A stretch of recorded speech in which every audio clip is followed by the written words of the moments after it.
This podcast is part of the Deluxe Edition Network. To find other great shows on the network, head over to deluxeeditionnetwork.com. That's deluxeeditionnetwork.com. Hold on, stop. Welcome back to the Shit Show 2.0. Okay, Boomer. Damn millennials. Wow. Did not know that. Even flirters who are obviously mentally ill. You want to be my wife? Oh, this is going to go downhill real quick. What is going on, and welcome to Take on the World with Mike D, and my special guest is Ray the Podcaster. Ray the Podcaster. Ray the Podcaster is the host of 10 Cent Beer Night and the co-host of Deluxe Edition on the Deluxe Edition Network, which obviously with my Den shirt on, I am part of. He is also. You want to plug your show? Yeah, I am the host of the 10 Cent Beer Night podcast. You can find that on Spotify. But more importantly, I am the co-host of the Deluxe Edition with Casey and Ray. And that's my bread and butter right there. That's the one that doesn't pay the bills, but it's the one I focus on. So if you're going to check one out, go check out Deluxe Edition. I will tell you, I listened to the Deluxe Edition. I listened to your regular podcast. Deluxe Edition gets some awesome interviews. Me and my son are always impressed with the guys that you get to interview, and that's awesome. I'm not really good at interviewing people. You know the trick? You just pretend like they're some dude you met at the bar. That's the trick. Yeah, well, when I was in the wrestling business, that's how it was with the names coming in. You went up, you introduced yourself, you didn't act like a little kid, and then you let them do their thing, and then they'll come talk to you. Right. So, yeah, you don't want to look like a fanboy. That's the difference. If you're trying to interview someone and you act like a fanboy, like that old skit, you remember that time you did that thing? That was awesome. Yeah, you don't want to be doing that over and over again, because then they're going to get bored. Yeah. So the reason we got together today is, and there's a little backstory to it, and I'm going to go through it real quick. I have a friend who I lost contact with for years. And we recently bumped into each other, and we were texting and reminiscing about old times. And she messaged me. She goes, "Hey, do you remember that night when you and your buddies stopped by my house and wanted to take me out to a movie?" And I'm like, "Vaguely." And she goes, "I can't remember the name of the movie, but I could tell you how the opening scene is." And I'm like, "Well, what's the opening scene? And what year was it?" And she's saying 1984. Mm-hmm. What she didn't say is we went to the midnight movies, and the midnight movies play older movies. Yep. So I'm looking, I go in the chat and I'm like, "Hey, does anybody know because everybody in there knows movies. Yeah. Anybody know this movie from 1984? This is the opening scene." And they're like, "No, you're nuts." And I'm like, so I keep looking. I finally find the opening scene. I'm like, "Well, that's 1981. That's 1984. And so I texted her back, and that was the movie. And then I made the comment that I had found the movie, and now there was a remake done of this movie. And anybody who listens to my show knows I am not a fan of remakes or reboots or redos. I don't like them. I like originals, even if they were crappy. Yeah. And I made the comment that I had liked the remake of this movie better than the original. And you had made the comment that I was wrong. Yeah. I you know what? I may have said that, but it's your opinion. You can be wrong all you want. That's fine. You didn't say I was wrong, but you basically disagree with my assessment. Yeah, I know what you're saying. So we're going to sit down and figure this out. Yeah. So I'm going to tell you, and this might be a spoiler for the end, I have changed my mind. Ah. There's one main reason why I changed my mind. So I'll leave that as the gotcha at the end. All right. So the movie was My Bloody Valentine. Yes. I loved the flick in 81. I was 11 years old. I went to the theater to see it. There was a lot of stuff I didn't know about this movie. So I just run down the synopsis quick, not the synopsis, the background. The screenplay was by John Beard. I'm horrible with names, by the way. I pronounce them wrong all the time. Here's what I know. If you don't know what the name is, just say it and pretend like you pronounced it correctly. And no one will be the wiser. And if they thought it was something else, they will be the one who's looking it up later going, man, I thought I knew that name. Yeah. The story was written by Stephen Miller. He has like 21 writing credits. I'm not gonna go through them all, but he mostly wrote for TV series. He didn't do a whole lot of feature films. He wrote for Archie Bunker, Airwolf, Simon & Simon, Magnum P.I., The Jeffersons, Flipper. So how you go from that to writing, I think one of the better 80s horror movies. Yeah, I think this is probably right up there with Friday the 13th, The Burning, Sleepaway Camp. I think this one is just as good, if not better, than some of those. Yeah, I think it's a little bit better than The Burning. I did just watch The Burning for the first time. I hadn't seen that.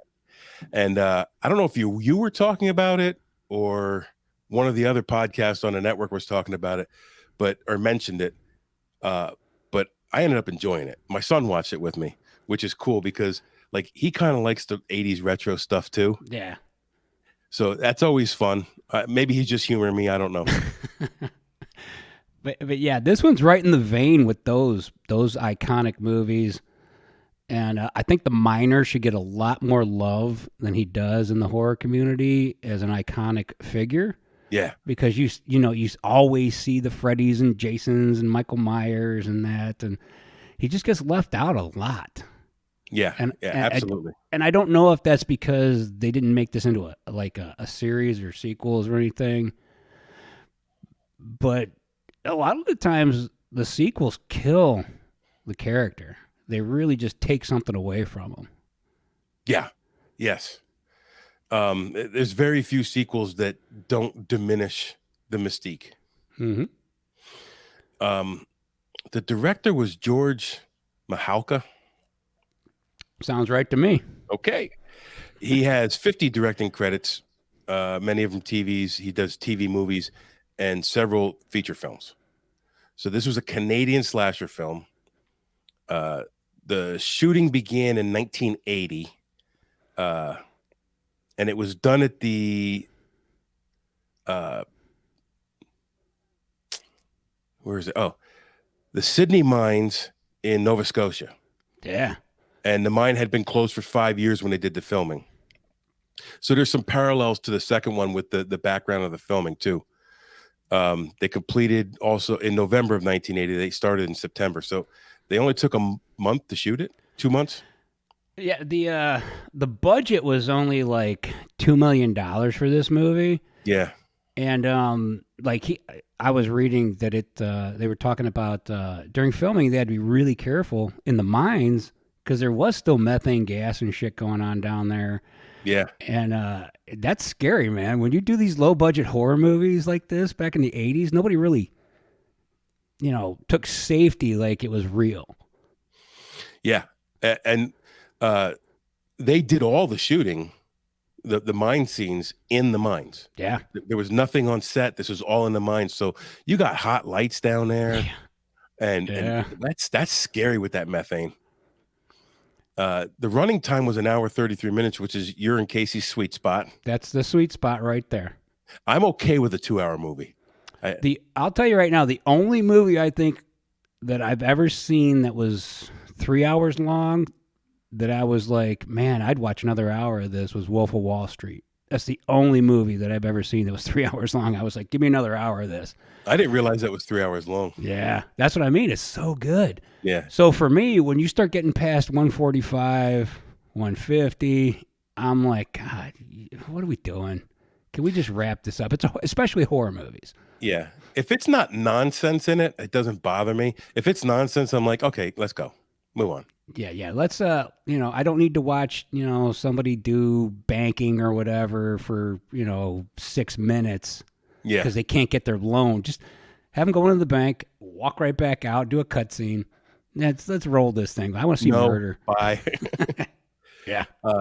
When they were filming in the mine, they were 2,700 feet below ground. Yeah. That's deep. That's fucking nuts. And it's got to be scary for the actors who aren't used to that. And I'm claustrophobic, so going down in the mine would be a problem for me in the first place. Yeah, I've done some spelunking, and you get down in them caves, man, you start getting a little weird. I'm not claustrophobic or anything, but it kind of creeps into the back of your head like, man, there was only one way in.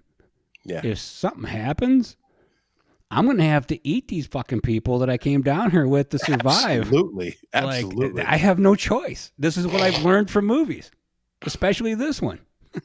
Yeah, I could go down, but when it starts getting tight, the movie Below as Above. Oh, yeah, that's a good one. And the descent, it was a good one. Like but I'm going to tell you something. They were in the catacombs of Paris, and when he was crawling through that small space over the bones and he got stuck, I got physically sick, had to leave the room. Like it bothered me that he was that stuck. I couldn't do it. I just freaked out in an MRI the other day. Yeah. As far as tight spaces go, the only thing that it's an actual real thing, so it's not even from a horror movie. It's the Great White Fire. The doorway got jammed up with bodies and people were trying to squeeze out. And that gave me nightmares for months. Because I played in a lot of clubs like that growing up, and just the thought of a fire, it never occurred to me that those places catch fire. And that's funny because real life shit scares me to death. But horror movies, I'm laughing, I'm having a good time. It's look, because I know it's fake. Yeah. So that's the difference for me. Like the tight spot thing, though, it can get to you if you're not in the right frame of mind to be there. Like spelunking, especially. Like I had to squeeze through a couple of little fucking cracks, and I was like, phew. I'm getting a little big in the belly these days, and I don't know if I want to fucking suck it in to get through that crack. And I scuba dive. I'll never cave dive. Never. Let's see. So we were talking about the location. When they booked the location and they finally agreed on it, the owners of the location went and cleaned everything up. So the production crew had to spend $30,000 to distress everything again. It was $30,000 of paint to make everything look like it was old again. I thought that was crazy. You'd think the communication between them would have been like, this is perfect. Yeah. And the landlord would have been like, yeah, cool. But what they heard is, can you clean this up? Like the disconnect there is weird, but maybe it was too dangerous or something is why they cleaned it up, Who knows? I don't know. But they said they made it look like a Disney set. Yeah. Imagine if they'd have left it like that and just filmed anyways. So they grossed $5.6 million. That ain't bad in my opinion. But Paramount was disappointed with that. That was a $3 million profit at least. Yeah, the problem is Friday had come out and fucking crushed the box office as far as horror movies of the time. Yeah.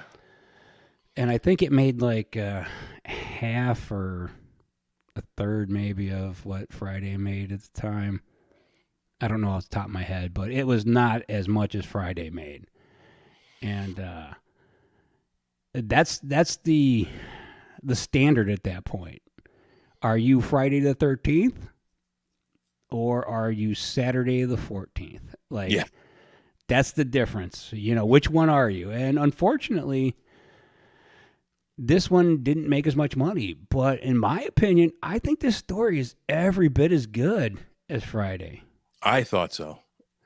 Siskel and Ebert said it was about the 7th direct ripoff of Halloween. Now, I think Halloween's a trash movie, in my opinion. I know you said that. I disagree. That's fine. I mean, I don't think I've met anyone who agrees with me. I think the original was okay. I think the sequels sullied the name. I just think the pacing of the first one's a little slow for my taste. Yeah, that's true. It is true. It's very, very slow for a slasher. But, you know, it's not a bad movie. You know, it really isn't. It's just, I like my killers to be a little quicker, you know? I want them to get to their business a little sooner instead of hiding behind bushes. Yeah. You know? Drag her behind the bush with you or something. Kill somebody. God damn. They censored this movie like ridiculously for the American release. It received its R rating only after they made cuts to almost every kill scene. The early 80s were not as most people think. There's a distinct like timeline there for what you could get away with in the 80s. And the early 80s, like 80, 81, they really chopped a lot of those movies. They really did. And it's not until you get to like maybe 85, 86 before they back off on the murders, because the directors and writers are like, we have to up the game here, so you gotta relax a little bit on the murder stuff. But I don't know. I wish they would have just turned them loose, because you know. It didn't, like, I was 11 and this movie didn't scare me. I thought this movie was fun. Yeah. Oh, this movie's fantastic fun, especially for the kids.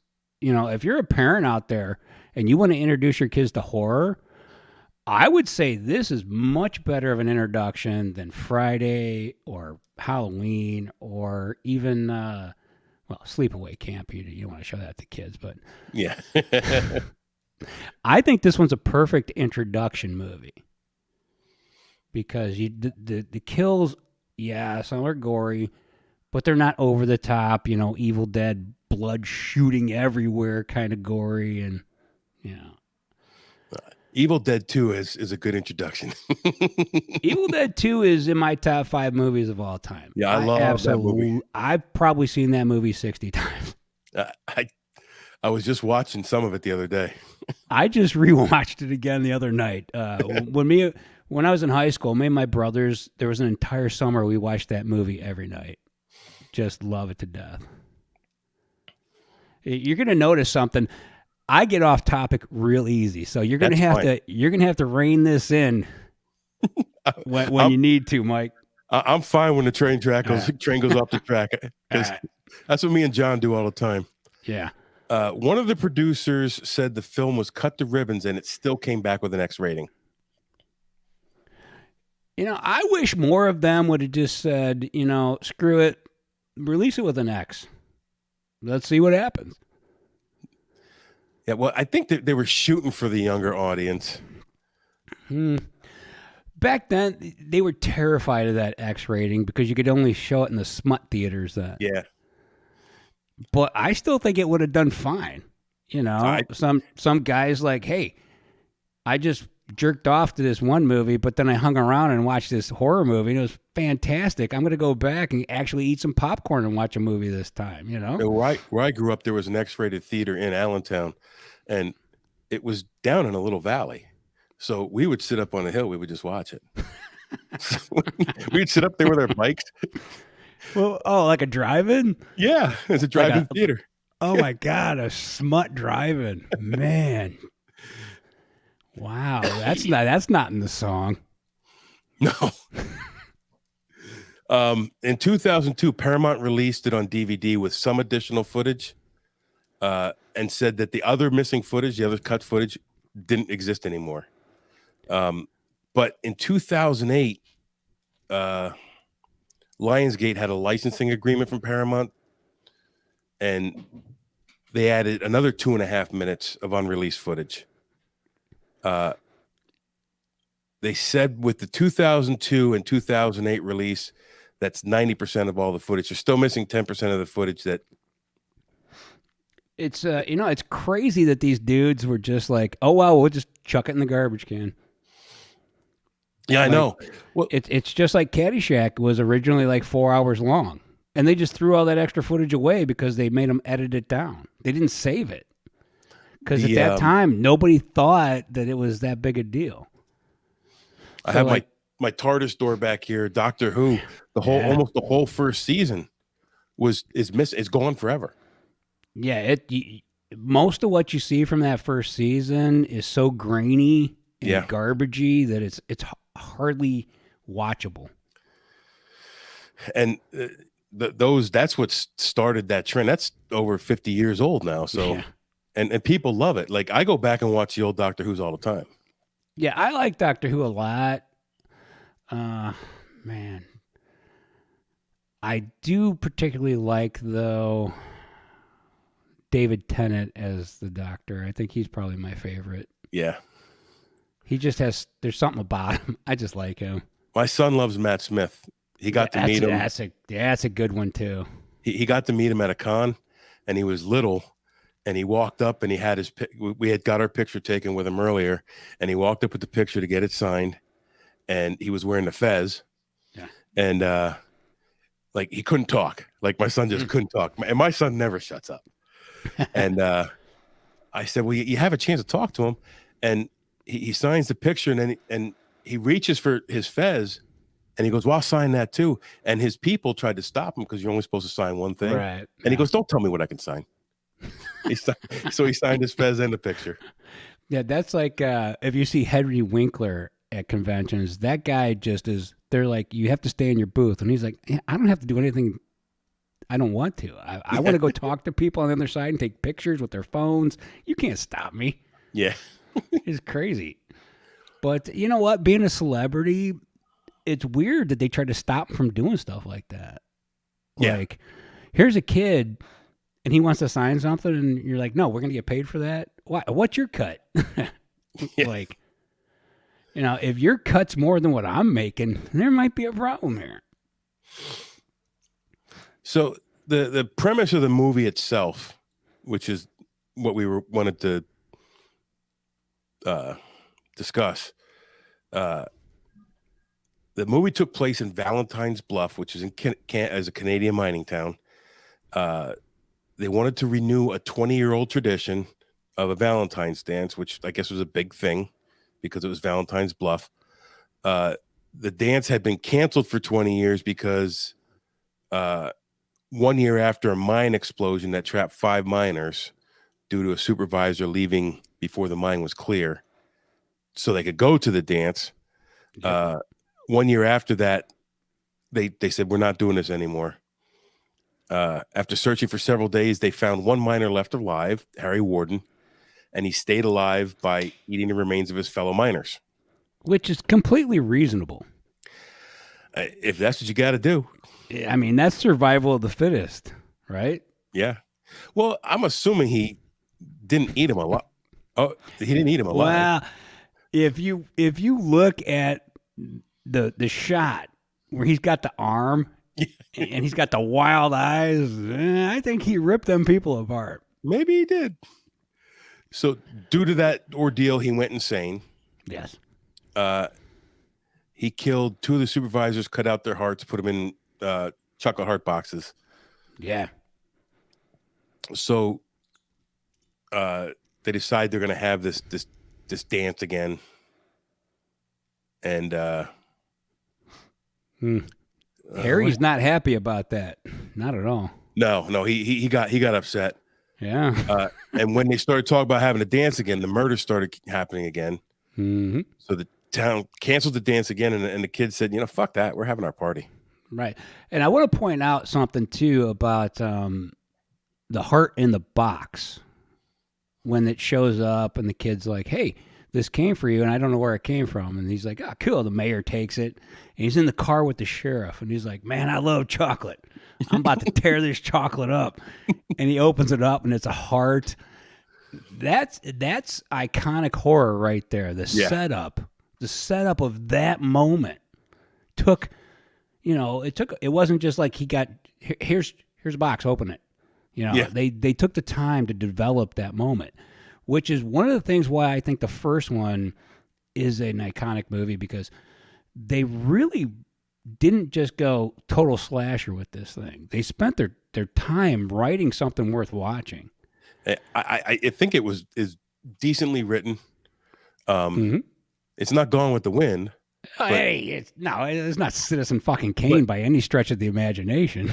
As a horror slasher film goes, it had everything it needed to have, and it was well put together. You know what the craziest part of this movie is? The acting. These people can actually act. How did they get this many people who could act in a movie that had a budget of $2 million? Yeah, and none of them were really anybody at the time, right? No. Paul Kellman played TJ, who is the mayor's son. He's the dark-haired one. The only other movie I know him from is Black Roses, which is like a low-budget fucking rock and roll movie. And I can't remember anybody else from this movie doing anything substantial. And that goes across the board, like actors, directors, writers. Really, none of them jump out as doing anything else. And I think that's kind of weird, because now someone gets into horror and they immediately become like, that's their shtick. Yeah. Or if you go back to the 80s, you got Linnea Quigley, you got people like that who all of a sudden become scream queens. Nobody really came out of this thing and made a huge career out of horror movies. Yeah, and like the writers didn't do any horror after this. Well, once again, if you write something this good, what are you going to do? You going to muck up your legacy? So the kids hold the party at the mine. There's murder and mayhem. The town sheriff looks into the murders, calls the mental institution where Harry Warden's supposed to be, and there's no record of him. So I'm not going to spoil anything for anybody who hasn't seen it. Hey, this movie is, 40 years old? Almost 50 years old? You can do spoilers at this point.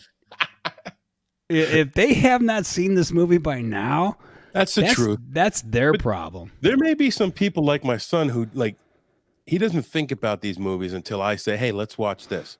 And he sat down and watched both of these with me. Yeah.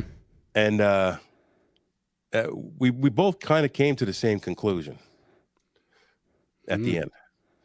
All right. I'll just say that this was a non-typical 80s slasher film. Like it had all the things you needed for an 80s slasher film, but it was done different and better than some of the other stuff out there. Oh, I agree 100%. I think this one went above and beyond for an 80s horror movie by a long shot, in my opinion, because there is twists and turns. You don't know what's happening, and you got a party.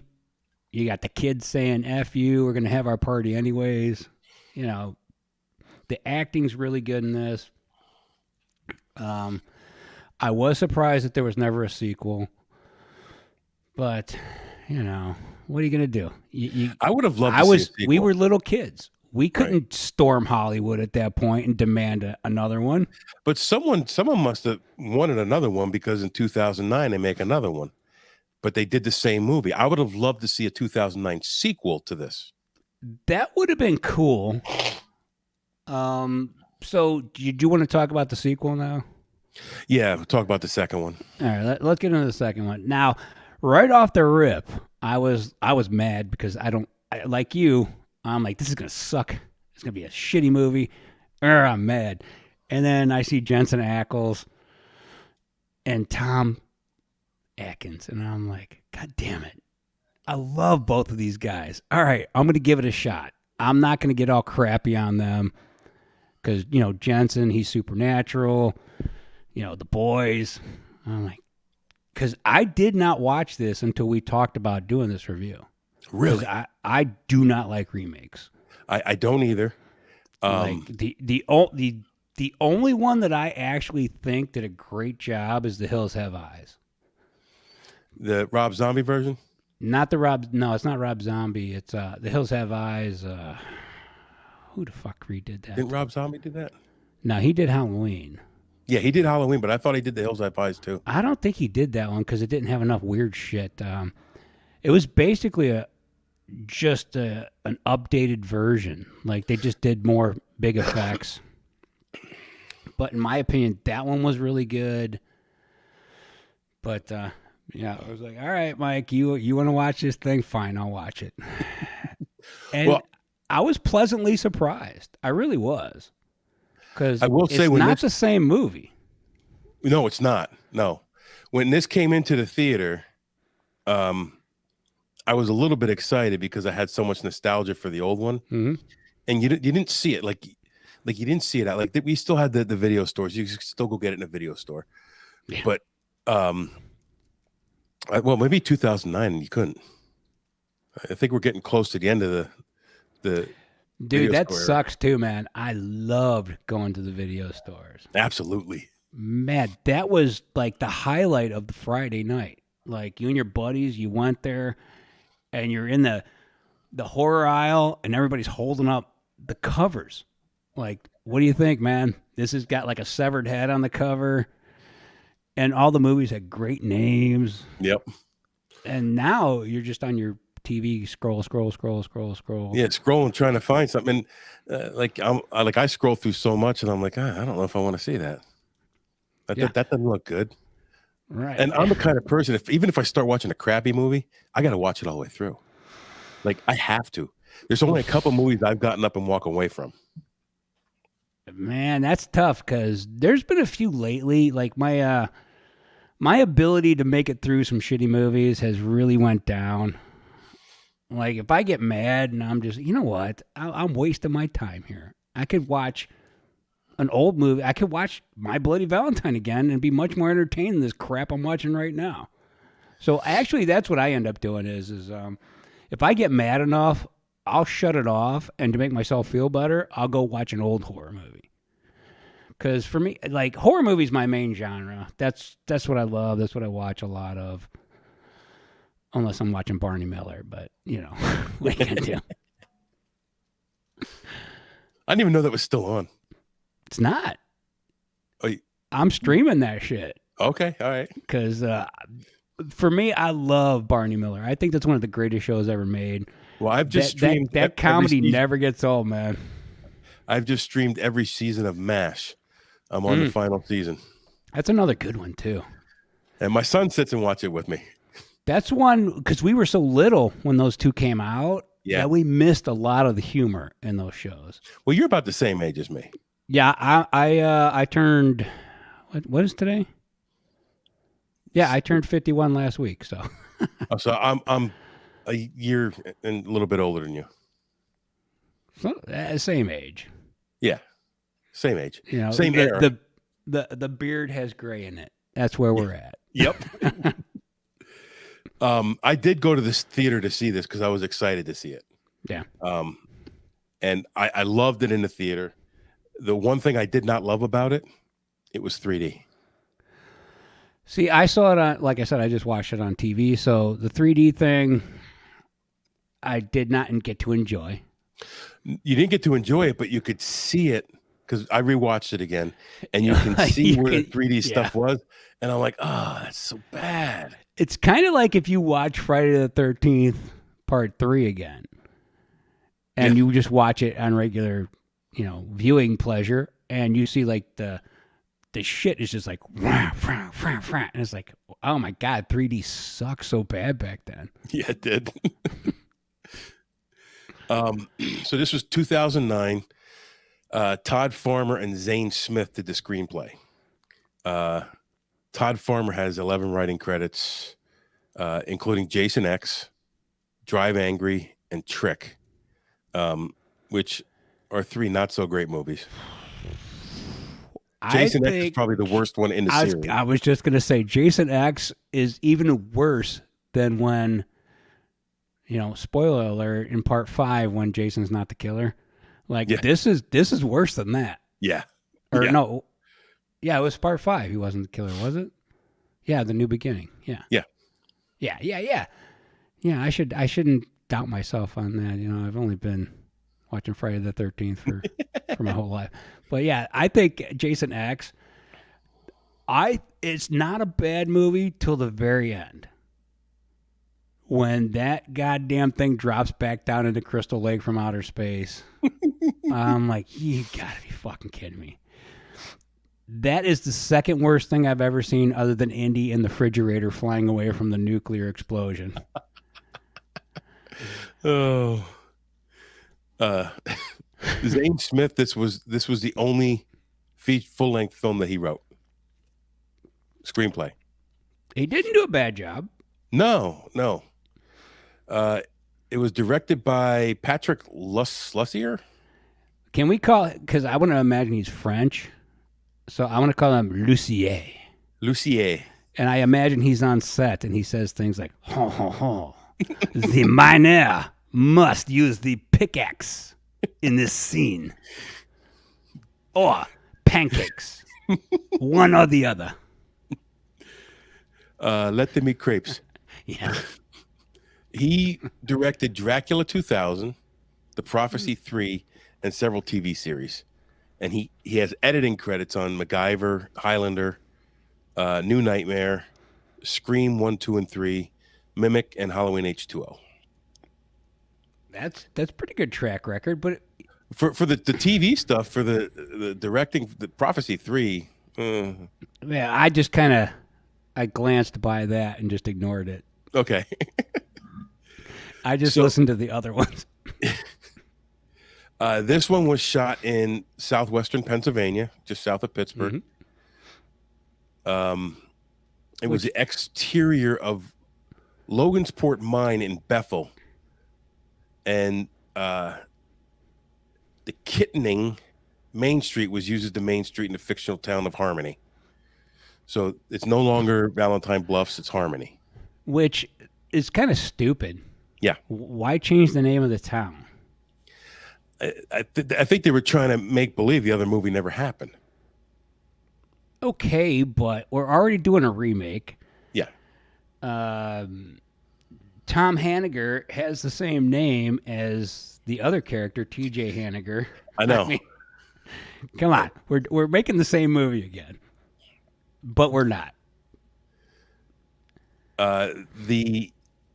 This mine was shut down and was currently a museum when they were doing the shooting. 13 days of filming took place at the Tor Ed mine in a Pittsburgh suburb. Filming started May 11th, 2008. It was a 3D film, which is all the rage in the 2000s. I'm not a big fan. Well, every so often this happens. If you look back at the 50s, they had that crazy thing where 3D happened. Yeah. And then it popped back up for a minute in the late 70s, I think it was. What the hell was it? Oh, like Jaws 3D. Friday the 13th, you get in the 80s. All of a sudden, 3D is the fucking rage again. And then Avatar comes out. Oh, yep. We're back into it. I fell asleep during that movie in the theater. Never saw it. Oh, my God. Never saw it. Everybody raves about it. Never saw it. I was told it's Dances with Wolves with blue people. Yeah. I'm sitting there, and at one point, there's this rock that they want to get that's hard to get to. And the one character goes, it's called unobtainium. And I'm like, get the fuck out of here. And I went to bed. My family's with me. I just went to sleep in the theater. I woke up, and that's another 3-hour movie. And I'm like, I woke up a while later. Oh, fuck, there's still blue people on the screen. Damn it. God, I thought I went home. This film budget was $14 million. Yeah, that's a lot more than the first one. And it totaled $51 million in the U.S. market and grossed $100 million in box offices worldwide.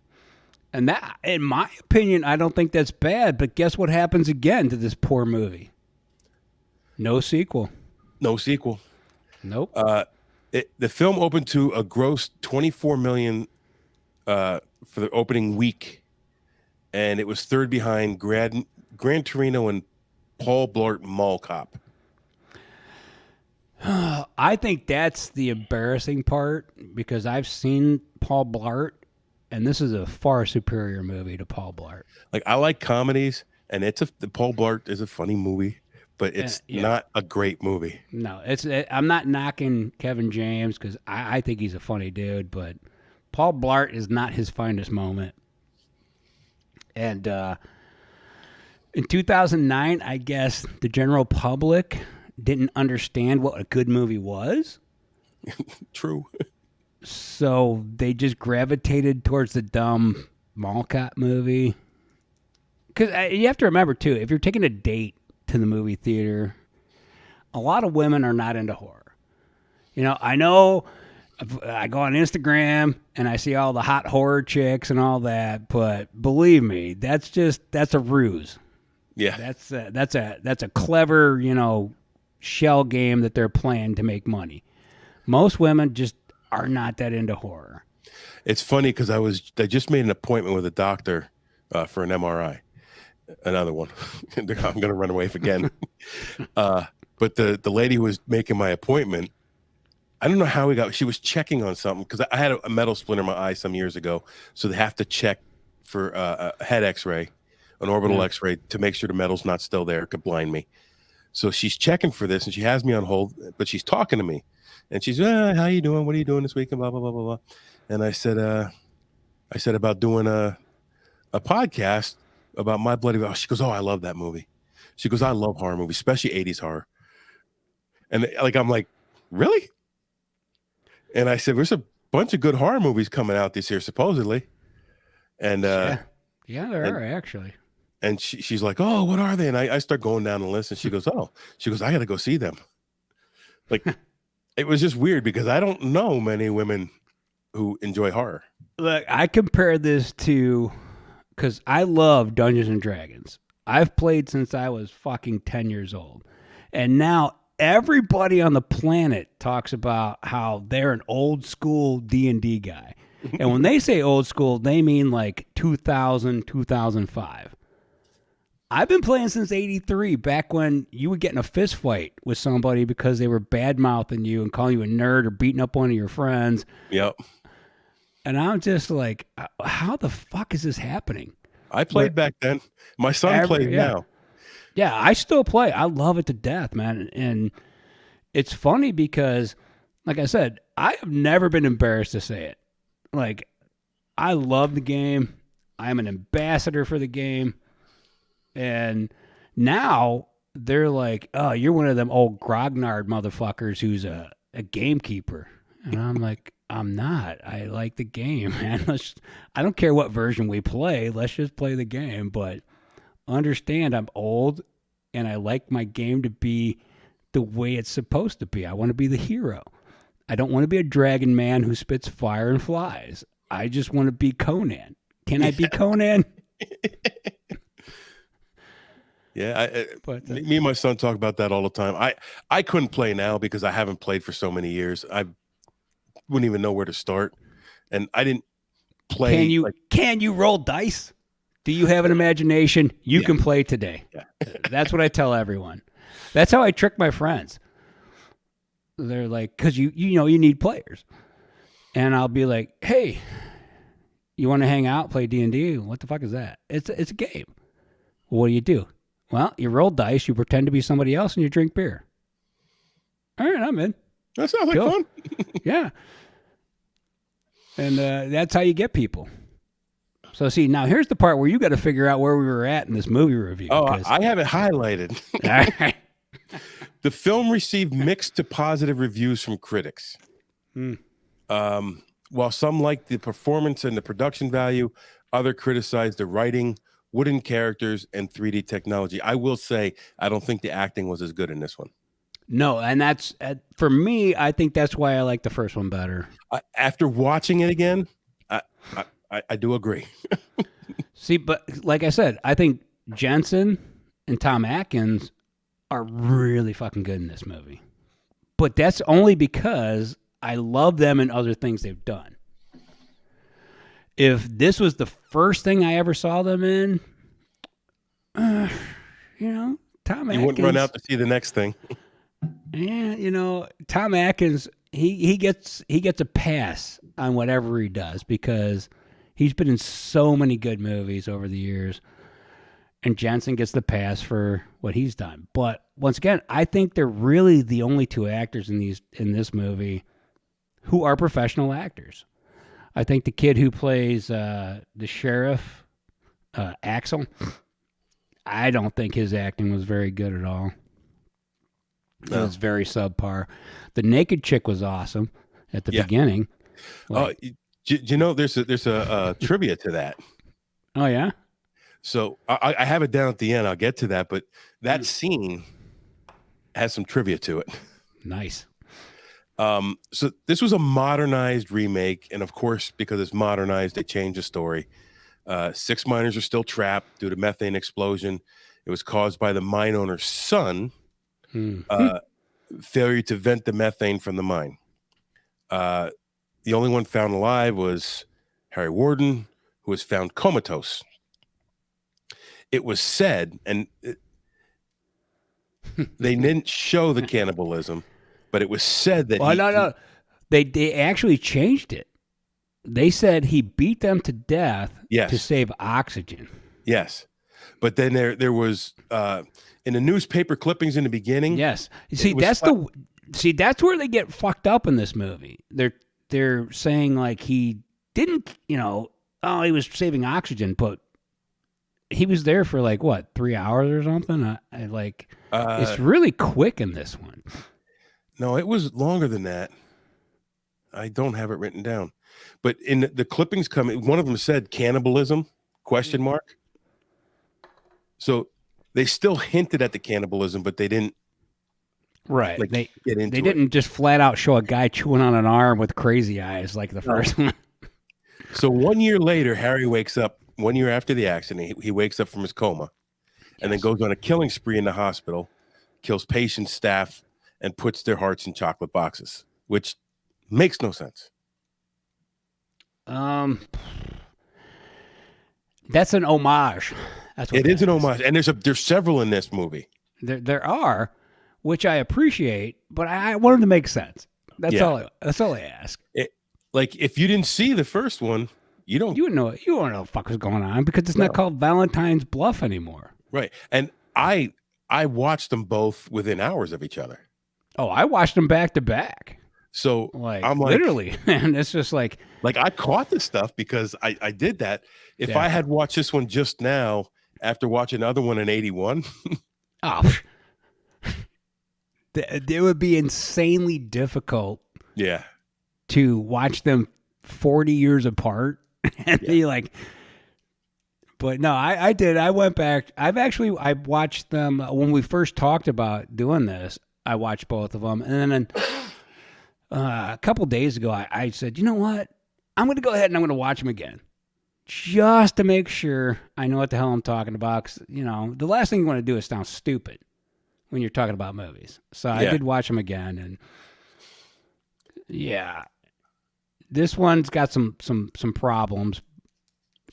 Still, I think it's better than most movies that have come out. Yeah, I'd still prefer to watch this than The Notebook or Twilight. Yeah, or Twilight.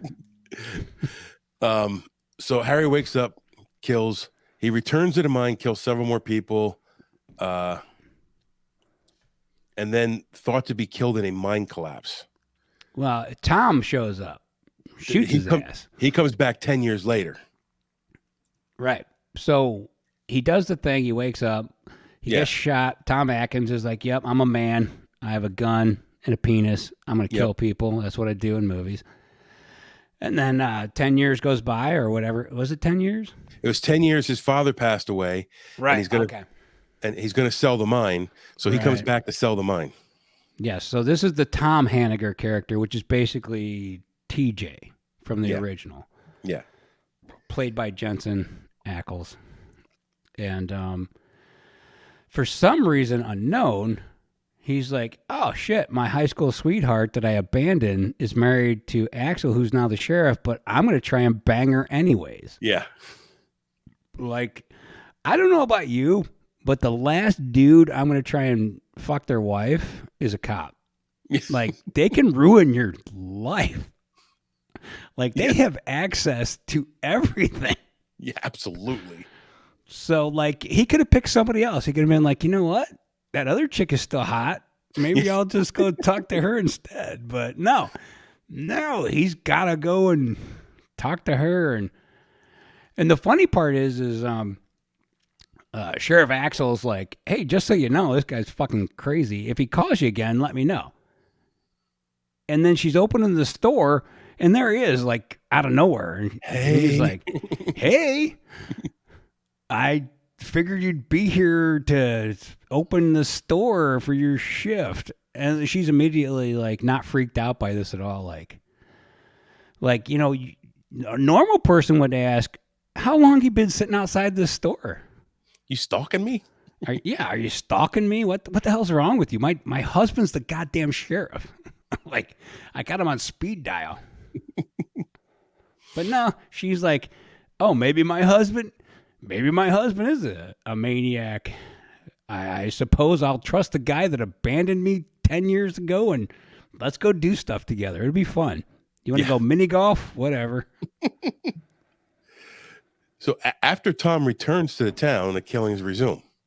Yes. The love triangle ensues. Mm-hmm.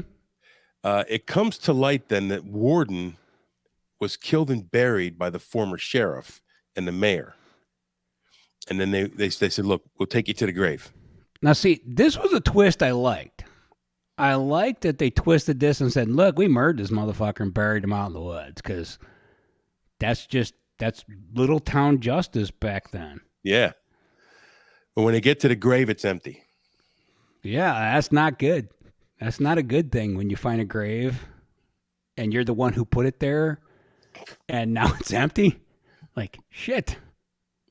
So again, I'm pretty sure I've incriminated myself by telling everyone I did this. But if there's no evidence now, you'd think maybe they'd be like, whew, we're off the hook. Oh, somebody took our shit. So I stopped there because, again, I didn't want to spoil too much. Yeah. So there was a sequel written to this. Yes. They planned it, but it never gained traction and was put to bed. Yes, because once again, they told them they didn't make enough money with this one. Right. So, like, how much money does a horror movie have to make to get a sequel? Like, that makes no sense to me. Like, yeah, look, I don't know. I love Leprechaun, but by the time he went to the hood for the second time, come on, every horror movie should get at least one sequel. If we're going back to the hood twice, well, just The Burning never got one. Yeah, The Burning never got one. Sleepaway Camp got, I think there's 3 in that series. Yeah. But after the first one, it's kind of like, oh, wow, where do you go from there? But they still, those aren't bad movies. I like those, but that was the big one. Like, with that reveal at the end of that movie, you're like, holy shit, what the hell are you doing in part 2? And they never captured that gold again. But I think the 2009 should have got a sequel. I think it made enough money that, in my opinion, it merited, unless the script was so goddamn bad. I didn't write it, so I don't know. But so the first movie, the original name for it was The Secret. Mm-hmm. And they changed it to My Bloody Valentine. Which was smart. The second movie, what do I have here? Okay, I lost my place. Well, this is where I would just make shit up. The second movie, they changed the first one because of the popularity of the holiday themed movies. Right. Halloween, Friday the 13th. Black Christmas. Or date specific. Yeah. So in the second movie, if you look, there's a flyer on the wall that indicates that Valentine's Day is February 14th, which is a Saturday in the movie. So the previous day was Friday the 13th. So it's kind of a nod to the slasher films of the past. Yep. This was the very first R-rated film in the United States projected in real D technology. Yeah, that's like the 3D bullshit, right? Yeah. Yeah. So the truck scene, the truck driver is played by Todd Farmer, the screenwriter. Yes. Yes. So what he said, many fans have said that he joked that he wrote the scene just so he could spend all day with her naked. Not gonna lie, I would do the same thing, and I would deny it afterwards. But that's a hot woman, man. Yeah, that is one pretty lady. So the first two characters killed on screen were named Jason and Michael. Yes. Which is an homage to Friday the 13th and Halloween.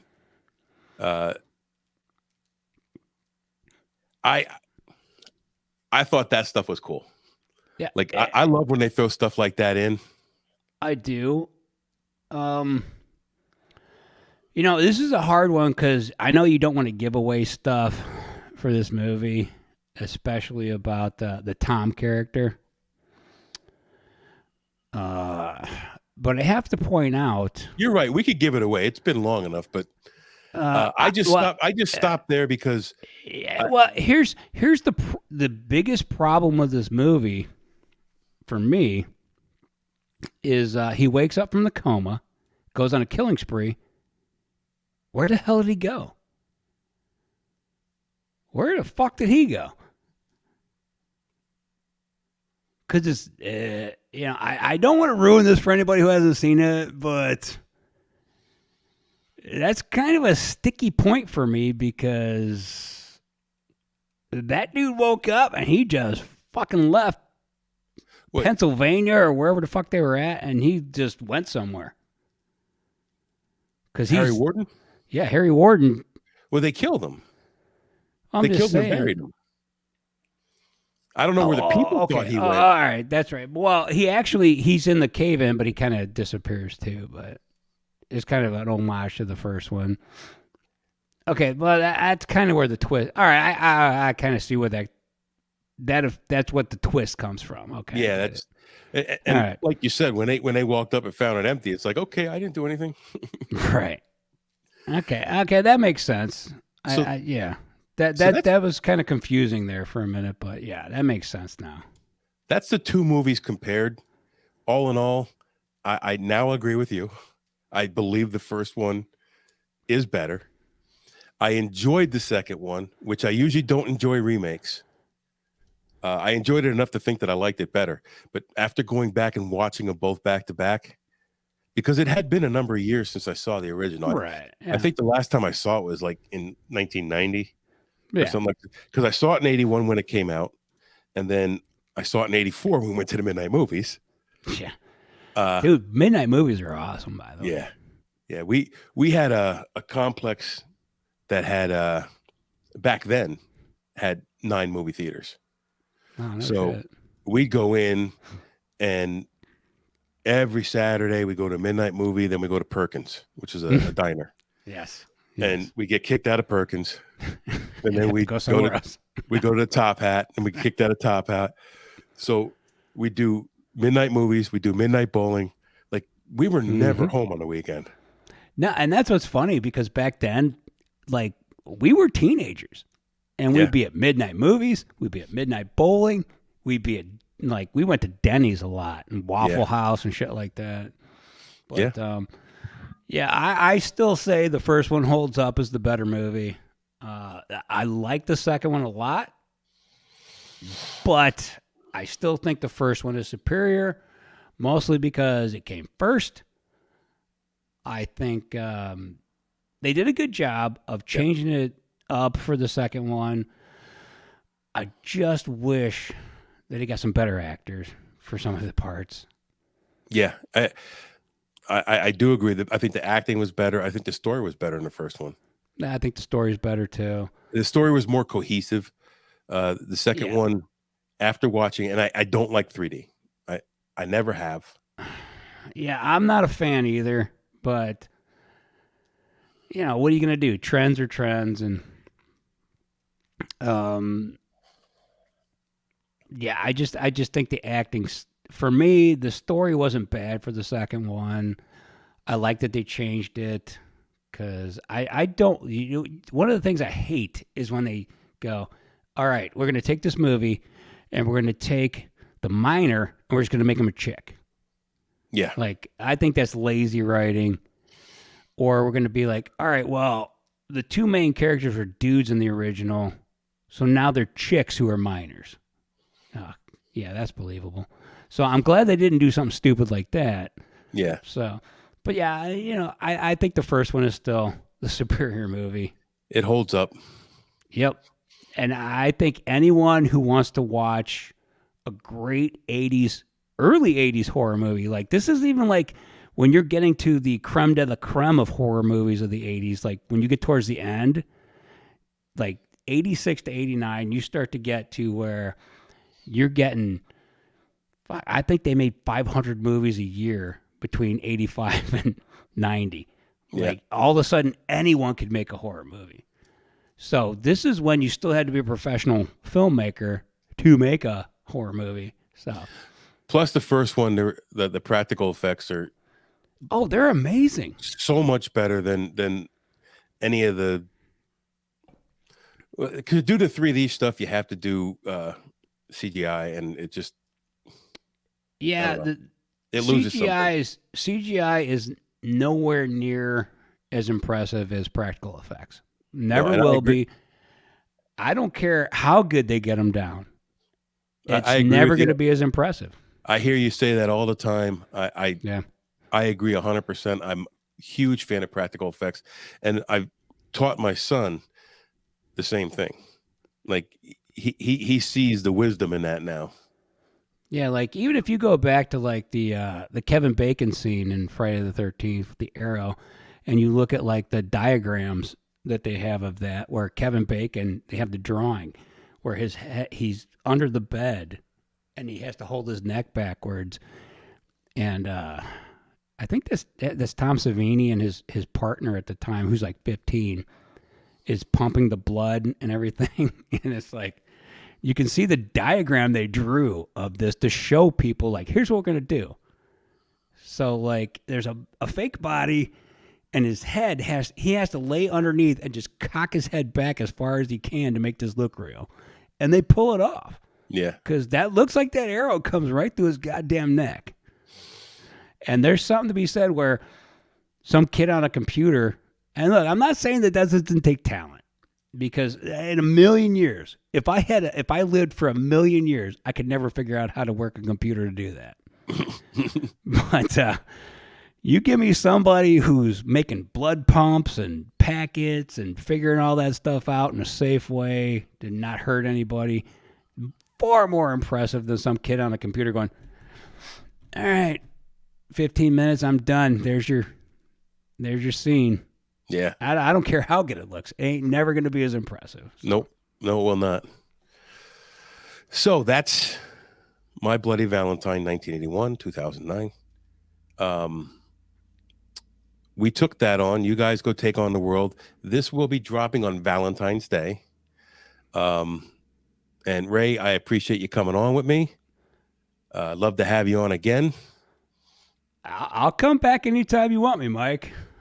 It's- I like talking, and it keeps me from having to make my own podcast the more you invite me back. So I know we will be over on your podcast coming out. I don't have my calendar with me, but on Deluxe Edition coming up. And I'm going to tease the topic now. You probably should. It's going to be everybody's 5 worst remakes. Yeah. Boy, Because that's gonna be a shit show. I hate remakes. Dude, I'm not a fan either, but the 5 worst is going to be hard to narrow down. I'll tell you that right now. It won't be easy. It's like I'm going to be on Barrel Age doing my 5 favorite wrestlers. Oh, see, that's a topic that's worth doing. Because you get to talk about something you're excited about. I was going to do that with you guys, and then they came up with it, and I'm like, we can't both do it. Nah, that's good. You know, I'm sure Casey's not going to be happy that you're doing a wrestling thing with someone other than him, but he'll get over it. I think Casey's going to be on with me. Oh, that'll be cool. I think he is. Now, see, that's a good one. That's a big fucking podcast right there. If he's not, maybe I'll steer us towards wrestling, because I had asked Casey in the beginning when he asked us to come over and do that. I said, "Well, does Ray like old school wrestling?" And he goes, "Yeah, I'm pretty sure he does." Yeah, and I don't like wrestling. Yeah. But yeah, if he's not, I'm gonna fucking make sure he is going for that one, because if there's anybody who loves wrestling, it's that guy. Oh yeah, yeah. We had some good times, man. We had some good times. So, you ever put him in a camel clutch? No, but I think I did a swanton off the top rope on him. That's awesome. Yep. 400 pounds off the top rope, right on top of him. Jesus Christ. You could have killed him. I know. He picked the wrong team. Nice. All right, Ray. Thanks a lot. Good night. I appreciate you inviting me on, Mike. Looking forward to more. Yeah. This podcast is part of the Deluxe Edition Network. To find other great shows on the network, head over to deluxeeditionnetwork.com. That's deluxeeditionnetwork.com.